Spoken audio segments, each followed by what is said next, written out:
तो पहले फिजिक्स का जो है एक और नेक्स्ट चैप्टर जो है हम लोग इस आज करने जा रहे हैं, जो कि है वर्क एनर्जी पावर। ठीक है, मैं मानता हूँ कि मैकेनिक्स का ना सबसे ज्यादा इजी चैप्टर जो है ना वो यही है, वर्क एनर्जी पावर। क्यों? क्योंकि तुम्हें निखिल भैया समझा रहा है। ठीक है, क्योंकि यार ये चैप्टर ना बहुत ही इजी फॉर्म में मैंने समझाने का ट्राई किया है। मेरे जो खुद के नोट्स थे वो 127 पेज के नोट्स थे। ठीक है, उन 127 पेज को मैंने सिर्फ 2 पेज में पूरा एकदम से शॉर्ट फॉर्म में समझाने का ट्राई करूंगा, और सब कुछ एक एक चीज तुम्हें समझ में आएगी।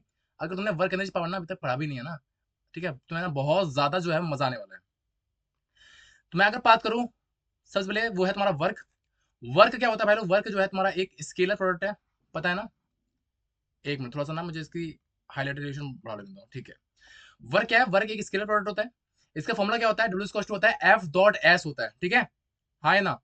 जब तुम डॉट कटा दो क्या आ जाएगा? एफ एस कॉस थीटा आ जाता है। तो डब्ल्यू इक्वल टू क्या होता है? F S cos theta. और यहाँ पे जो भाई लोग फोर्स होता है ना, ठीक है, तुम देखो तुम लोग ना फॉर्मूले याद कर लेते हो, है ना, अच्छे से सब कुछ कर लेते हो, लेकिन फॉर्मूला याद करना इनफ नहीं होता। फॉर्मूले के साथ साथ में जो टर्म्स है ना, कि भाई उन टर्म्स का मतलब क्या है, वो कभी यूज होंगे, यूनिट्स क्या होंगी उनकी, वो याद भी करना पड़ता है। तब तुम्हें मतलब एक अंदर से फील आती है कि हाँ यार, अब हम क्वेश्चंस को ना टैकल कर सकते हैं।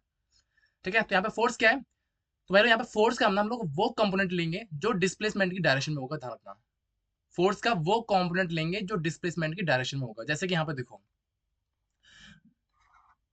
ये मान लो कि एक कोई ब्लॉक है, ये ब्लॉक जो है वो एस डिस्प्लेसमेंट, ठीक है, डिस्टेंस कवर करने के बाद ये यहाँ पे आ गया, हाँ है ना? यहाँ पे मैंने एफ फोर्स को खींचा था। तो भाई लोग यहाँ पे मैं जो फोर्स लूंगा ना, वो इस डायरेक्शन की फोर्स नहीं होगी, वो होगी डिस्प्लेसमेंट डायरेक्शन की फोर्स। ये डिस्प्लेसमेंट इस डायरेक्शन में है, ठीक है, तो फोर्स भी जो है वो इस डायरेक्शन कर लेंगे, इस साइड वाला। तो ये अगर एफ है, ये थीटा है, तो ये कितना हो जाएगा? F cos theta. तो यहाँ से वर्क डन कितना हो जाएगा? एफ एस कॉस थीटा हो जाएगा। और थीटा क्या है? Theta is the angle between vector F and vector S, मतलब कि फोर्स और डिस्प्लेसमेंट के बीच का एंगल होता है थीटा, कॉस थीटा। ठीक है, इसमें ना दो केस बनते हैं।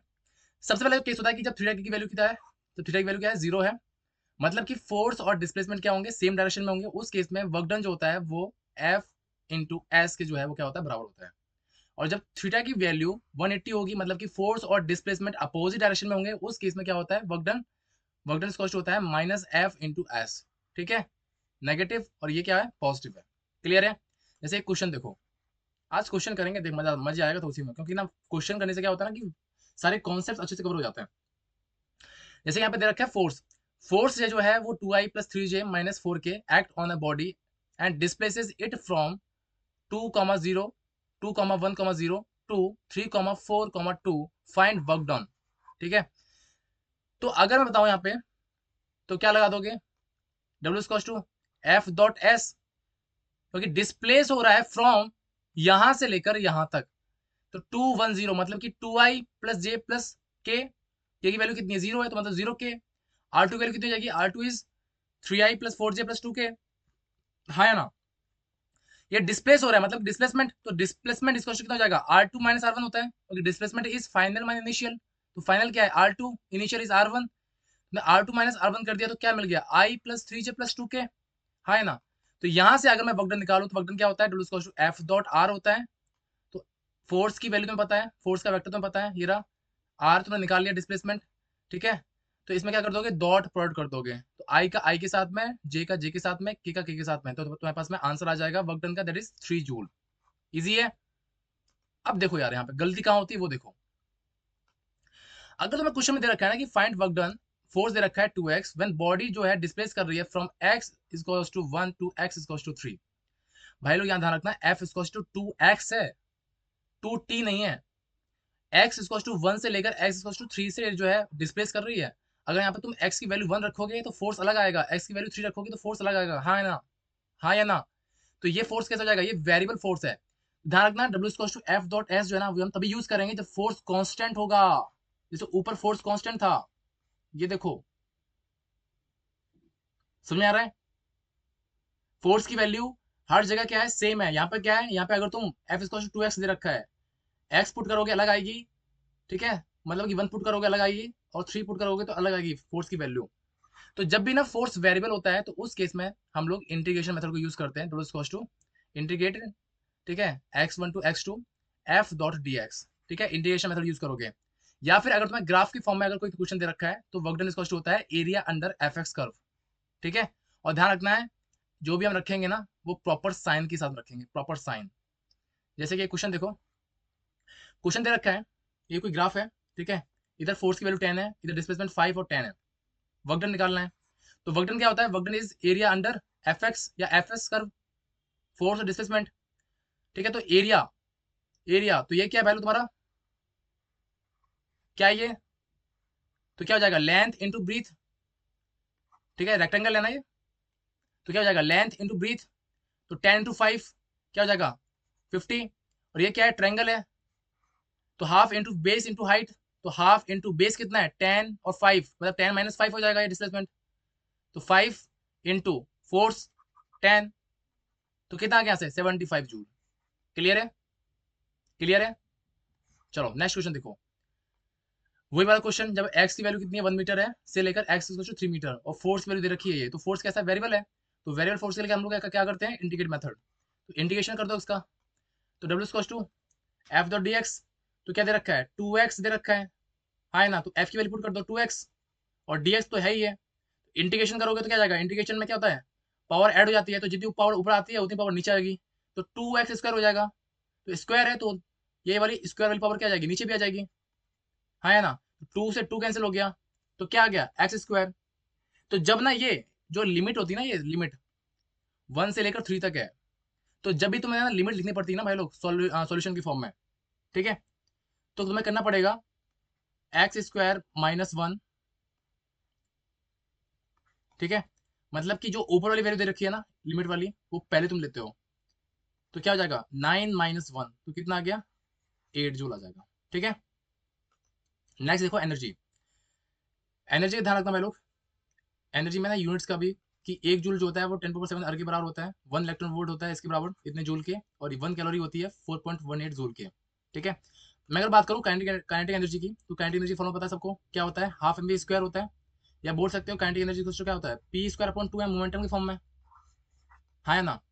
तो ध्यान रखना कि रिलेशन बिटवीन काइनेटिक एनर्जी और मोमेंटम क्या होता है, ये रहा, ये रहा, बहुत इंपॉर्टेंट है, ध्यान रखना।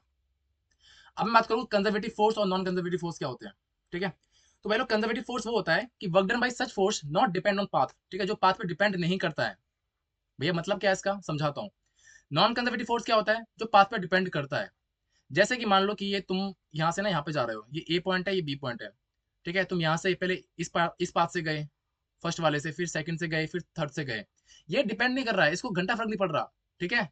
अरे भैया ये क्या बोल दिया, मतलब इसको फर्क नहीं पड़ रहा भाई लोग इसको फर्क नहीं पड़ रहा कि भाई किस पाथ से जा रहा है, ठीक है, तो पाथ डिपेंडेंट नहीं है ये, इसको किसी पास से भेज दो, इसको मतलब नहीं है, ठीक है। तो वर्कडन भी क्या होगा, वर्कडन जो है 1 से जाओ, 2 से जाओ, 3 से जाओ, वो सब सेम होगा, ठीक है, लेकिन यहाँ पे ऐसा नहीं है, ये पाथ पे डिपेंड करता है, ठीक है। तो इस केस में वर्कडन जो है फर्स्ट केस, सेकंड केस और थर्ड केस आपस में बराबर नहीं होंगे, ठीक है। कंजर्वेटिव फोर्स के लिए जो वर्कडन है वो डिपेंड करता है ओनली ऑन इनिशियल और फाइनल पोजिशन पे, ध्यान रखना, ठीक है, क्लियर है। और ध्यान रखना कंजर्वेटिव फोर्सेस के लिए वर्कडन जो होता है, work done by conservative force in a closed path is always by लोग जीरो, ठीक है। क्लोज पाथ के लिए कंजर्वेटिव फोर्स की जो वैल्यू होती है, ठीक है, उसमें जो वर्कडन होता है वो क्या होगा जीरो होता है, लेकिन नॉन कंजर्वेटिव फोर्स के लिए क्या होता है, नॉन कंजर्वेटिव फोर्स में क्लोज्ड पाथ के लिए वर्कडन जो होता है वो जीरो नहीं होता, ठीक है।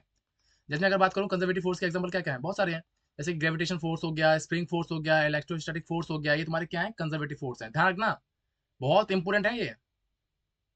तो काइनेटिक एनर्जी मोमेंटम के फॉर्म में फॉर्मूला ये होगा, हाँ है ना। काइनेटिक एनर्जी कब आती है भाई, काइनेटिक एनर्जी तब आएगी जब बॉडी क्या होगी मोशन में होगी, जब बॉडी मोशन में होगी तब क्या होती है काइनेटिक एनर्जी जो है, हाँ, फॉर्मूला क्या होता है हाफ एम बी स्क्वायर, ठीक है, वो पढ़ चुके हैं। अब यहाँ पे ना एक क्वेश्चन है जो तुम्हारी बुद्धि को खोलेगा, ठीक है। ये मान लो कि तुम हो, ठीक है, ये मम्मी पापा हैं, छोटे में मतलब होता है ना कि तुम्हें छोड़ जाते थे घर पे, है ना, बाहर शादी में गए हैं, छोड़ गए हैं तुम्हें दादी बाबा के पास में, तो ये तुम्हारे मम्मी पापा जा रहे हैं, ठीक है, ये वी वेलोसिटी से, ओके, तुम बाहर से देख रहे हो, ठीक है, रो रहे हो, तो भाई तुम्हारे अकॉर्डिंग, अकॉर्डिंग टू सी मतलब कि तुम्हारे अकॉर्डिंग काइनेटिक एनर्जी जो है बी क्या है, तुम्हारी मम्मी है, और एक कौन है पापा है, ठीक है। तो तुम्हारे अकॉर्डिंग तुम जब बाहर से देख रहे हो, गाड़ी जाती हुई है ना, तुम्हारी गाड़ी जा रही है जिसमें मम्मी पापा बैठे हुए हैं, तो तुम्हारे अकॉर्डिंग काइनेटिक एनर्जी जो होगी ना मम्मी की, वो क्या होगी हाफ एम वी स्क्वायर होगी, क्योंकि वो मोशन करते हुए दिखाई दे रही हैं। लेकिन अगर पापा जो है ना वो मम्मी को अगर देखेंगे ना, ठीक है, तो उनको काइनेटिक एनर्जी तो दिखाई देगी मम्मी की, वो जीरो दिखाई देगी, क्योंकि फ्रेम ऑफ रेफरेंस क्या है, दोनों का सेम है। ठीक है, तो मैं अगर बात करूं क्या काइनेटिक एनर्जी डिपेंड करती है फ्रेम ऑफ रेफरेंस पे, तो हाँ डिपेंड करती है फ्रेम रेफरेंस पे। ठीक है, ठीक है भाई लोग, चलो मैं ना 1 मिनट के थोड़ा पानी पी लूं।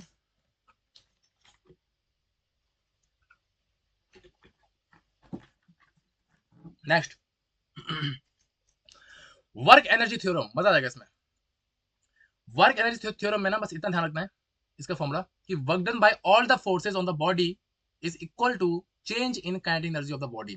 ठीक है, ध्यान रखना है यहाँ पे ऑल द फोर्सेज, मतलब कि इसमें इंटरनल फोर्सेज भी आएंगे और एक्सटर्नल फोर्सेज भी आएंगे और कंजर्वेटिव और नॉन कंजर्वेटिव फोर्सेज, ये सभी फोर्सेज आएंगे इसमें। ठीक है, या सिंपल बोल सकते हो फॉर्मूला कि work done by all the forces on the body is equal to change in kinetic energy. ठीक है, और ध्यान रखना कि जब भी तुम्हारा वर्क डन ना पॉजिटिव होगा तो काइनेटिक एनर्जी बढ़ती है, वर्क डन नेगेटिव होगा तो काइनेटिक एनर्जी क्या करेगी, डिक्रीज करेगी भाई लोग। ओके, कुछ चमका, चमका क्या, चलो बढ़िया। एक क्वेश्चन है यार, a body of mass 1 kg is acted by some forces such that its displacement is given by this, find work done by all forces in 0 to 2 second। तो तुम्हें अगर तुमने यहाँ पे फॉर्मूला लगा दिया ना W=F.S, तो बत्ती गुल हो जाएगी तुम्हारी। ठीक है, 4 नंबर चले जाएंगे, -4 लग जाएंगे तुम्हारे। क्लियर है, तो displacement given but force not given. ठीक है, तो W=F.S नहीं लगा सकते भाई लोग, टाइम दे रखा है और डिस्प्लेसमेंट दे रखा है, वर्क डन पूछा गया है, कोई फॉर्मूला है ऐसा नहीं है फॉर्मूला, तो क्या करोगे, बत्ती चलाओगे अपनी, क्या कैसे देखो लगाओगे इसमें तुम, यही अपना रामबाण, कौन सा, वर्क एनर्जी थ्योरम लगा दो। तो work done by all forces is to change in kinetic energy, तो work done by all forces is to kinetic energy final minus initial, तो half M V F square minus half M V I square, तो final velocity कितनी है पता करना पड़ेगा, हाँ है ना। तो भैया देखो, तो डिस्प्लेसमेंट की भी तुम्हें दे रखा है वैल्यू, है ना इक्वेशन फॉर्म में, तो यहाँ से वेलोसिटी निकाल लोगे डिफ्रेंशिएट करके, हाँ है ना, तो निकाल लो। तो डिफ्रेंशिएशन क्या होता है, पावर एक कम हो जाती है, तो 4t हो जाएगा, ये आ गया की पावर, तो 4t -1 मतलब कि 4t हो जाएगा, -2 हो जाएगा, 4t -2 क्या हो जाएगा, वेलोसिटी आ गई।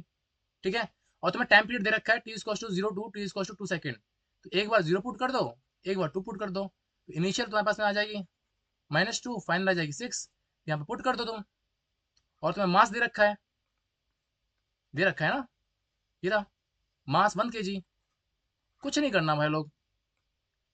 ठीक है, लेकिन ये क्वेश्चन ना अच्छे अच्छों की ना, हाँ बत्ती गुल कर देता है, तो आंसर क्या आ जाएगा 16, 16 क्या, 16 जूल। चले आगे, बहुत बढ़िया। अब यहाँ पे ना एक चीज ध्यान रखना है, if body speed is not changing, अगर बॉडी की स्पीड चेंज नहीं हो रही ना, ध्यान रखना कि वर्क डन जो होगा by all forces is equal to 0। Statement ना ये राम कथा वाला स्टेटमेंट है। ठीक है, अब बात करते हैं पोटेंशियल एनर्जी। पोटेंशियल एनर्जी के लिए भाई लोग क्या बोलते हैं, तो change in potential energy between any two points is defined as work done. ठीक है, तो U2 - U1 इज टू, ध्यान रखना फॉर्मूला, सबसे ज्यादा इंपोर्टेंट जो है ना वो ये वाला फॉर्मूला है, ये है तो सभी सेम है, लेकिन ये वाला देख रहा, UF -UI is to minus work done for conservative forces. ठीक है, कंजर्वेटिव फोर्सेस, क्लियर है। अब यहाँ पे ना कुछ स्टेटमेंट है कि आइदर इट इज कंप्रेशन और एक्सटेंशन, स्प्रिंग पोटेंशियल एनर्जी जो होती है ना वो ½ kx² होती है। क्लियर है, अब कंक्लूजन देखो, मान लो कि ये तुम्हारी स्प्रिंग है, ठीक है, ये रखी हुई है, शांत रखी हुई है, तुमने खींचा है ना, तुमने कुछ किया है, ठीक है, इसको दबाया भी नहीं है, अब तुमने क्या है इसको, तुमने इसको ना खींच दिया है। ठीक है, बोले तो तुमने इसको खींच दिया है ना, तो इस टाइम पर क्या होगा, जब एक्सट्रीम पोजीशन पे है उस टाइम पर बायोलॉजी पोटेंशियल एनर्जी इतनी होगी, ठीक है, काइनेटिक एनर्जी कितनी होगी, मिनिमम होगी जो कि 0 होगी, है ना। मीन पोजीशन पर पोटेंशियल एनर्जी होगी 0, और और एक मिनट कुछ हो रहा है क्या पे,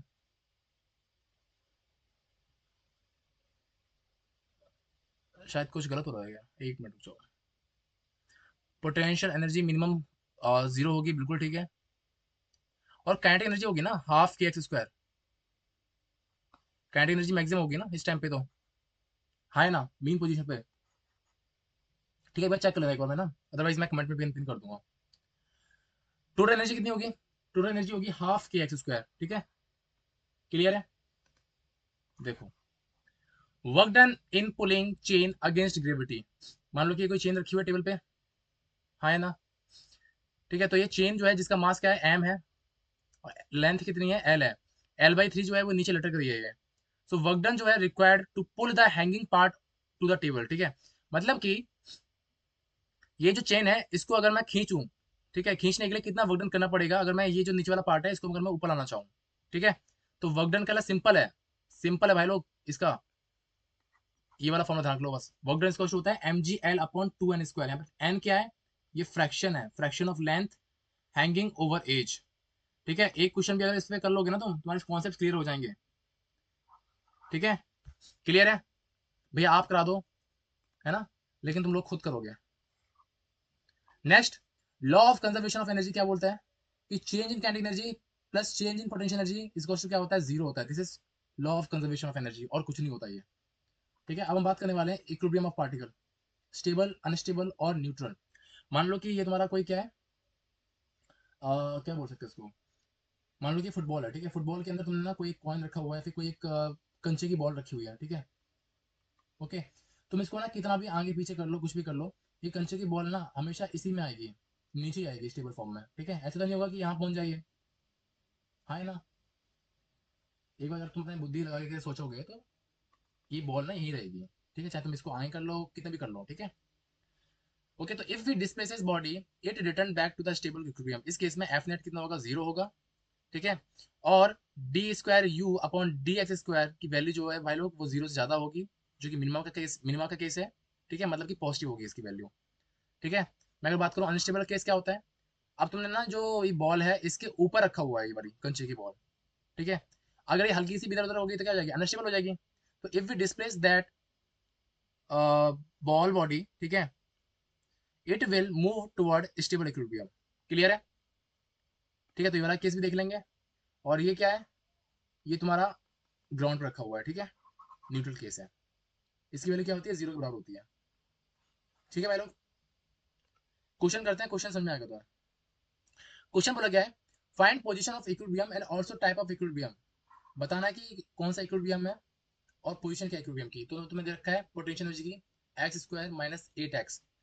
तो भाई लोग इनिशियली फाइंड करना होता है क्या, भाई फोर्स जो है, नेट फोर्स जो है वो जीरो कब हो रहा है। ठीक है, तो -du/dx = 0, पोटेंशियल दे रखा है, हाँ है ना? तो यहाँ से -du/dx = 0, तो माइनस, ये क्या हो जाएगा, डिफरेंशिएट कर दो इसका, तो 2x - 8, 2x - 8 = 0। तो x की वैल्यू कितनी आएगी, 4 आ गई। तो इक्विलिब्रियम कब होगा, इक्विलिब्रियम होगा x = 4 मीटर पर। ठीक है, अब हमें चेक करना है कि भाई नेचर क्या होगा। तो भाई सिंपल बात है, x = 4 मीटर आ गया, मतलब कि वैल्यू क्या है, जीरो से ज्यादा है, हाँ है ना? तो जीरो से ज्यादा क्या होता है, स्टेबल इक्विलिब्रियम, मतलब कि मिनिमम का केस है। क्लियर है? ऐसे ही करना होता है बस। उसके बाद पावर, पावर नहीं, पावर, पावर।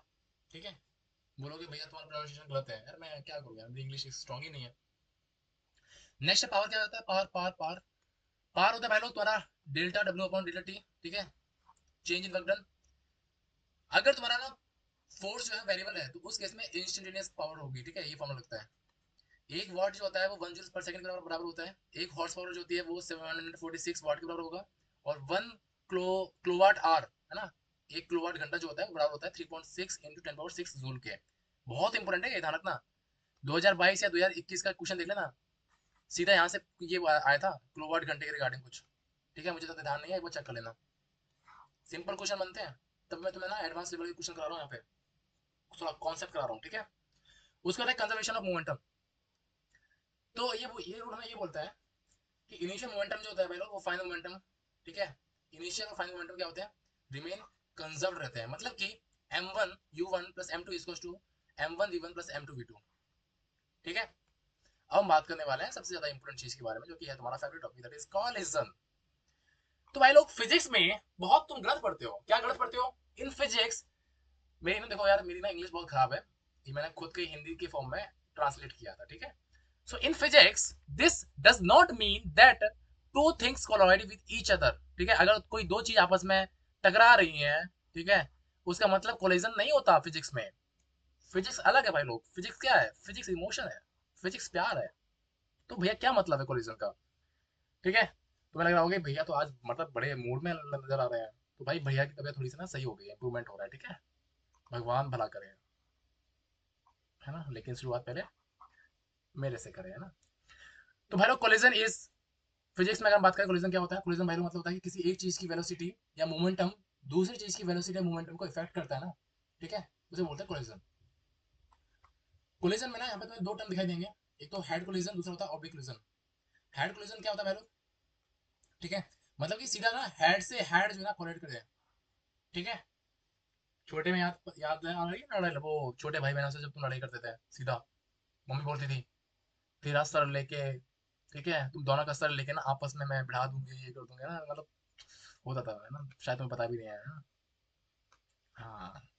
ऑब्लिक कोलिजन क्या होता है? ऑब्लिक कोलिजन क्या होता है? ऑब्लिक कोलिजन का मतलब होता है जब भाई लोग हेड जो है ना, ठीक है, जब इसका हेड जो है और इसका हेड, हेड से हेड कोलिजन नहीं हो रहा है, समझ आ रहा है ना। ये यहाँ पे ऊपर है थोड़ा सा, और ये क्या है, थोड़ा नीचे कोलाइड कर रहा है इसके यहाँ पे, और ये ऊपर सीधा, ठीक है। तो हेड से नीचे मारना, this is called the oblique collision. Oblique समझ में आ रहा है ना। हाँ। तो भाई मोमेंटम और एनर्जी जो है ना वो थ्रू आउट द कोलिजन जो है ना रिमेन कंजर्व रहती है, ठीक है। सबसे पहले हम केस पढ़ने वाले हैं, वो है तुम्हारा perfectly elastic head on collision. इसमें ध्यान रखना, ये u1 जो है ना, मास जो m1 है उसकी वेलोसिटी ज्यादा है एज कम्पेयर टू m2, ठीक है। तो इसको टक्कर मार देगा, तो टक्कर मारने के बाद इसकी वेलोसिटी कितनी हो जाएगी, v1 हो जाएगी, इसकी हो जाएगी v2 हो जाएगी। तो इसका फर्स्ट जो केस बनता है ना, मैंने क्या बोला, मोमेंटम और काइनेटिक एनर्जी कंजर्व रहेगी, मतलब कि इनिशियल फाइनल के बराबर हो जाएगी। तो m1 u1 plus m2 u2, ध्यान रखना साइन का, ध्यान रखना साइंस, साइन का, ये दोनों जो मास है वो सेम डायरेक्शन में है तो पॉजिटिव है, इसलिए प्लस लिखा है मैंने यहाँ पे। Equals to m1 v1 plus m2 v2, ये क्या है, सेम डायरेक्शन में है, ठीक है। तो यहाँ से क्या फॉर्मूला जाएगा मोमेंटम कंजर्व का, ये आ जाएगा। काइनेटिक एनर्जी क्या जाएगा, कंजर्व है, तो हाफ m1 u1 स्क्वायर, ठीक है, ये लिख देंगे सारा कुछ, हाँ है ना। तो हाफ कॉमन हो जाएगा, जो कट जाएगा कॉमन लेके, तो m1 u1 square minus v1 square कर लिया, ये तुम्हारे पास आ गई सेकंड इक्वेशन। और डिवाइड कर दोगे सेकंड का फर्स्ट में, तो तुम्हारे पास में एक इक्वेशन मिलेगी, that is u1 minus u2 equals to v2 minus v1, जो कि ये रामबाण इक्वेशन है भाई लोग, ठीक है। u1 माइनस u2 क्या है, यह है रिलेटिव वेलोसिटी बिफोर कोलिजन, या बोल सकते हो वेलोसिटी ऑफ अप्रोच। ये v2 माइनस v1 क्या है भाई लोग, ये है रिलेटिव वेलोसिटी आफ्टर कोलिजन, या बोल सकते हो वेलोसिटी ऑफ सेपरेशन। चमका कुछ, चमका भैया, चमक तो गया, एक क्वेश्चन करा दो। वो यार क्वेश्चन, क्वेश्चन ये है भाई लोग कि 2 kg मास का कोई एक बॉल है, ठीक है, ये 5 मीटर पर सेकंड से इस साइड जा रहा है, ये 3 kg का है जो इस साइड जा रहा है 2 मीटर पर सेकंड से। तो फाइंड आउट करनी velocity v1 v2 after collision, ठीक है। तो यही लगाना है सिंपल, वही u1 माइनस u2। क्या करना है भैया, भैया ये करना है, 5 माइनस 2 इसको क्या जाएगा v2 माइनस v1, तो v2 माइनस v1 की वैल्यू कितनी आ जाएगी, 1 आ जाएगी, ठीक है। अब क्या मोमेंटम कंजर्व रहता है, हाँ है ना।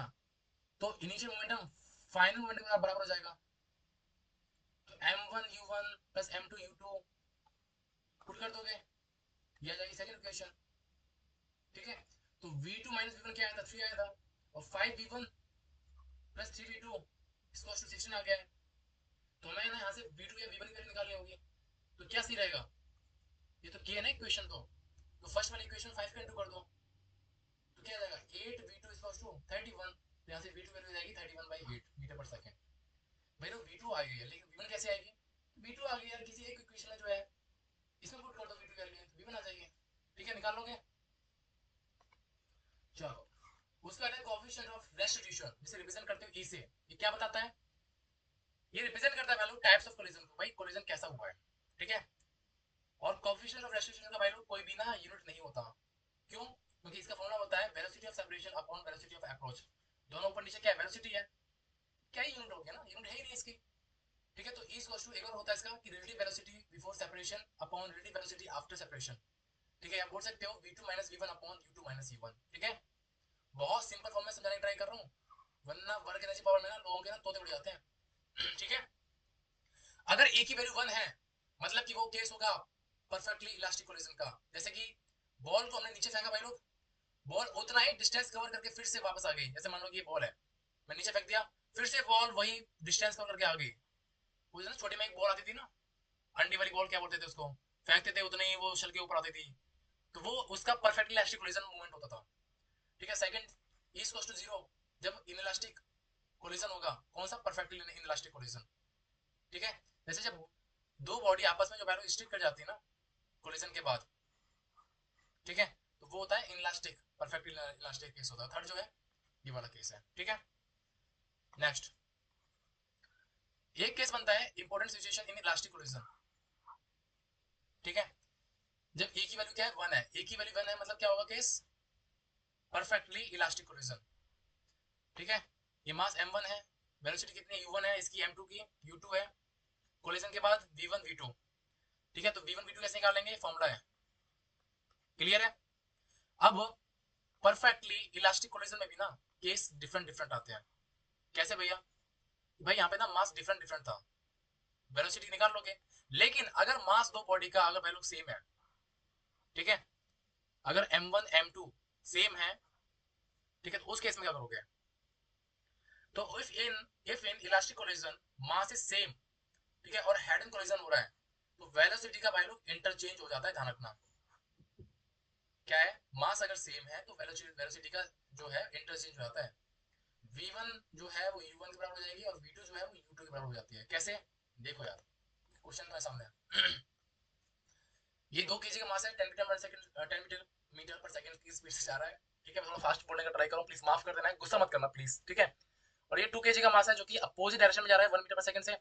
ठीक है। अब तो मैंने बोला गया था कि ये 2 kg और ये 2 kg कोलिजन के बाद, ठीक है, इनकी जो स्पीड है, वेलोसिटी है, वो क्या होगी? तो भाई ये सेम मास के हैं, आंख बंद करके लगा देना है कि भाई जो इनकी वेलोसिटी आपस में इंटर क्या हो जाएगी? इंटरचेंज हो जाएगी। तो इसकी क्या हो जाएगी? इसकी हो जाएगी 1 मीटर पर सेकंड और इसकी कितनी हो जाएगी? 10 मीटर पर सेकंड। कोलिजन के बाद क्या हो जाएगी? डायरेक्शन चेंज हो जाएगी। ध्यान रखना, डायरेक्शन चेंज हो जाती है। ओके।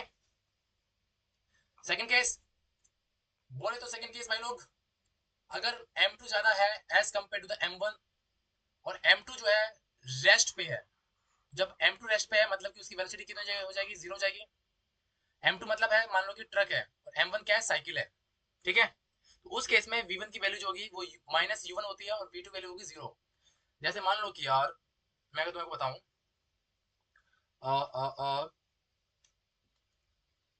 जैसे ना तुम्हारा ट्रक जो है खड़ा हुआ है, ठीक है, तुम्हारा जो ट्रक है, ठीक है, तुम्हारा खड़ा हुआ है, राजा हिंदुस्तानी का ट्रक। ठीक है। या फिर तुम देखा ना एक मूवी देखिए मेला, हाँ, तो क्या होता है, तो ये ट्रक खड़ा हुआ है। अब क्या है, एक साइकिल वाला आया गुस्से में कि भाई इसका आज मैं ट्रक उड़ा दूंगा, लेकिन भाई इसका क्या है, ये तो रेस्ट पे है, u2 इक्वल टू 0 है ना, m2 ज्यादा है इसका m1, ये m1 है, ये m2 है। तो भाई लोग, जो साइकिल वाले की स्पीड है, इसमें टक्कर मारेगा, ये अपनी स्पीड से क्या हो जाएगा? वापस चला जाएगा। भाई कितना भी कर लो इसको, हाँ है ना, हाँ है ना। और इसकी वेलोसिटी में कोई डिफरेंस पड़ेगा नहीं, तो v2 क्या जाएगा? 0 हो जाएगा। तो ट्रक की स्पीड पर इफेक्ट नहीं पड़ेगा साइकिल की टक्कर से, है ना। ये बोलते हैं ना, हाथी चला गया और बस। चलो एग्जाम्पल देखो, तो यहाँ पे मैंने हिंदी के फॉर्म में लिखा हुआ है, प्लीज बुरा मत मानना, जो भी हिंदी मीडियम वाले स्टूडेंट्स हैं उनका बेनिफिट हो जाएगा। कि if we are going by cycle and सामने ट्रक खड़ा हुआ है, ठीक है, तुम्हें हंसी आएगी यार कि भैया ने इंग्लिश और हिंदी दोनों को मिक्स कर दिया। ठीक है। तो सामने अगर ट्रक खड़ा है तो ट्रक में टक्कर दी, then there is no change in velocity of truck. This is important भाई लोग, हिंदी इंग्लिश कुछ नहीं होता, कॉन्सेप्ट समझ में आ जा रहा, बस बिंदास है फिर तो वो। थर्ड केस होता है कि अगर m1 is greater than m2, ठीक है, वो तो हम दिखाई दे रहा है क्योंकि m1 क्या है? ट्रक का मास है।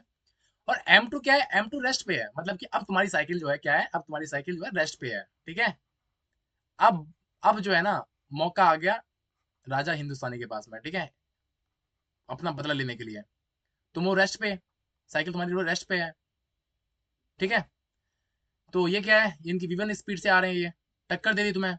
अब क्या होगा भाई? अगर मान लो कि ये v1 स्पीड से है, ठीक है, तुम्हें टक्कर देंगे ना, तुम ना ट्रक की स्पीड के डबल स्पीड से आगे भागोगे तुम। ठीक है। लेकिन इसकी स्पीड पे कोई डिफरेंस नहीं पड़ेगा, तो मैं यही बोल रहा हूँ, तो v1 क्या हो जाएगा? वो u1 के बराबर हो जाएगा, और v2 क्या हो जाएगा? 2u1 हो जाएगा। ठीक है। तो ट्रक की स्पीड के डबल साइकिल की स्पीड हो जाएगी तुम्हारी, है ना। अच्छी बात है ना, बहुत बढ़िया। नेक्स्ट है परफेक्टली नेक्स्ट है perfectly elastic oblique collision. Oblique मतलब कि एक ऊपर एक नीचे, ठीक है। तो स्टार्टिंग में क्या था, ये मास m1 है, ये क्या है m2 है, ये समझ लो कि ये डिस्क है, मतलब ये कंची की गोली है, ठीक है ठीक है। ध्यान रखना यहाँ पे ये क्या है, ये रेस्ट पे है, ये रेस्ट पे है। तो जब ये आया, इसने इसको कह दिया कोलिजन किया, ठीक है। तो m2 जो है ऊपर चला गया, और ये जो m1 है, ठीक है, ये नीचे की साइड, हाँ है ना। तो m1 और m2 आपस में बराबर है, लेकिन u2 क्या है, जीरो पे है। तो ध्यान रखना उस केस में जो भाई लोग थीटा 1 प्लस थीटा 2 की वैल्यू जो होती है वो 90 डिग्री बराबर होगी, ठीक है। ऐसे पूछा जाता है कि एक कोई एंगल तुम्हें दे देगा और दूसरा एंगल बताना पड़ता है, ठीक है। मान लो थीटा 1 तुम्हें दे दिया गया कि थीटा 1 जो है उसकी वैल्यू मान लो कि 30 डिग्री दे रखी है, ठीक है। थीटा 2 निकालना है, तो कितना जाएगा थीटा 2, कितना जाएगा 60, क्लियर है। उसके बाद है head on in elastic collision, ठीक है। तो ये देख लेंगे v1 ये v2।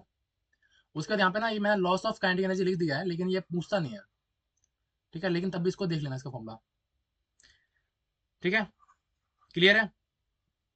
ये भी देख लेना एक बार। अब यहाँ पे ना ये इंपोर्टेंट है भाई लोग, यहाँ पे ना एक केस बनता है। क्या केस है, मान लो कि ना ऊपर एक बॉल रखी हुई है h हाइट पे, ठीक है, तुम्हारी छत पे। अब ये बॉल ना मैंने नीचे फेंकी, ये बॉल पहले नीचे गई, फिर बाउंस होके ऊपर आई, फिर बाउंस होगी, है ना। ऐसा तो नहीं होगा कि एक बार बाउंस होके तुम्हारी बॉल जो है वो शांत हो जाएगी, है ना। तो पहले बाउंस करेगी, फिर बाउंस करेगी, है ना, लेकिन वो उसकी हाइट कम होती जाएगी बाउंस बाउंस वाले की। तो तुमसे पूछा जाता है कि total distance travel by ball before rest, ठीक है। तो उसका फॉर्मूला जो है ना डायरेक्ट यही है। पता है एडवांस तक के लेवल के क्वेश्चन जो है ना भाई लोग, वो इस फॉर्मूले से सॉल्व हो जाते हैं, ठीक है, क्लियर है। चलो, सेकंड है कि हाइट ऑफ बॉल, इसमें पूछा जाता है इसी डायग्राम से कि height of ball after N rebounds, ठीक है। जैसे 1 2 3, तो बहुत सारे रिबाउंड्स, कितने रिबाउंड्स हो रहे हैं ना, तो हाइट ऑफ बॉल कितनी होगी, तो उसके लिए फॉर्मूला ये है, ठीक है। तो e की पावर 2n × h। फिर पूछता है कि time taken by ball to stop bouncing, है ना, बाउंस करना कब बंद कर जाएगी, तो उसका फॉर्मूला ये वाला है, ठीक है। अब जो लास्ट केस है परफेक्टली इन इलास्टिक कोलिजन, तो मैं लोग after collision perfectly in elastic collision की बात कर रहा हूँ। मतलब कि कोलिजन के बाद जब दो बॉडी आपस में क्या कर जाएंगी, चिपक जाएंगी, है ना। चिपकने के बाद आपस में मूव करेंगी। तो ये m1 है जो कि u1 स्पीड से आगे बढ़ जा रहा है, ये m2 है जो कि u2 स्पीड से आगे जा रहा है, ठीक है। कोलिजन हुआ, कोलिजन होने के बाद ये आपस में क्या होगी, चिपक गई। अब इनकी जो वेलोसिटी होगी वो क्या क्या होगी, कंबाइंड वेलोसिटी होगी, जिसका फॉर्मूला होता है ये वाला। बस यार इसके अलावा ना तुम्हें कुछ नहीं करना वर्क एनर्जी पावर में। पी/क्यूज लगा लो, पी/क्यूज तुमसे सारे बनेंगे और मुझे कमेंट कर देना, ठीक है। और पता है तुम्हें, ये लेक्चर बनाने के लिए मुझे लग गए हैं 6.5 घंटे, 6 घंटे 30 मिनट अप्रोक्स लगा है मुझे ये। अब तुम बात करते हो भैया लेक्चर नहीं आ रहा, भैया लेक्चर नहीं आ रहा, भैया तुम्हारा टाइम सेव करने के लिए लेक्चर क्रिएट कर रहा है यार, ठीक है। चलो भाई टेक केयर, पढ़ते रहो, all the very best and thank you so much भाई लोग। पढ़ाई करते रहे, बिंदास रहे और कोई टेंशन नहीं ले नीट के एग्जाम के रिगार्डिंग, ठीक है। अब इस टाइम पर प्रेजेंट फोकस करो, ओके, बाय।